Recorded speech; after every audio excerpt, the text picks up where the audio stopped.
Hey, this is Jeff Underwood, your certified bourbon steward, and we are talking this month about maintaining your whiskey collection. Today, we're going to talk a little bit about cork failures. There are lots of reasons why you may have a bottle that you haven't touched in a while. You could be a whiskey collector at home, or you could have been coming off of a dry period where you weren't drinking anything, or you may have just come across a bottle at a liquor store or in a estate sale. Um, One of the things, though, when you're dealing with an old bottle, I'm always careful and anticipating cork failure.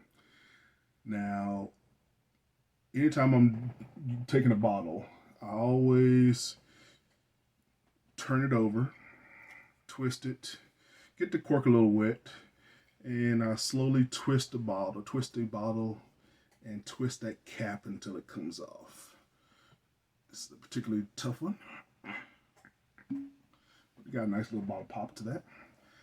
So, a lot of times when you do crack that bottle, you will have a cork failure. Either the cork will bust or disintegrate, or just the topper will pop off. So, what I do is, well, you have a few options. So, what you can do is go old school like you did in college and stuff a knife into the cork and push it down into the bottle. Of course, you can obviously get a lot of cork particles into your whiskey, and that's not the best thing. It's not the worst thing, but it's not the best thing. You can also do a corkscrew. Again, depending on how denigrated your cork is, you could also have some crumbles to get in to your bottle. But what I actually like to use is a bottle popper like this. Let me show you how to use one of these. So I've got my bottle that simulating a cork failure where my topper has come off the cork, and I've got my wine opener. It's got a little needle in it. It's pretty cool. I'll slide it down. Needle goes into the bottle. Sleeve goes over the neck. Give a few pumps, and boom, there you go. One is popped open. Now we talked about the oxidation before, so obviously there's a lot of oxygen that will just push into that glass into that bottle. But of course, the most important thing is that you got the cap open.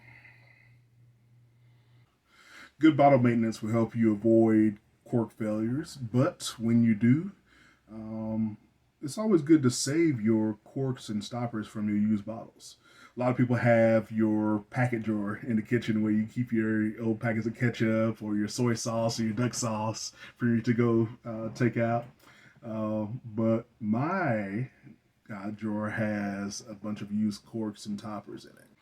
You'll notice that there are different openings, different size openings in your bottles. So having a range of different cork sizes and toppers in your cork drawer is going to be beneficial when you start having cork failures, and you are going to have those. So, now you can always recycle both natural and synthetic corks. So if you don't want to keep that drawer, definitely make sure you recycle those.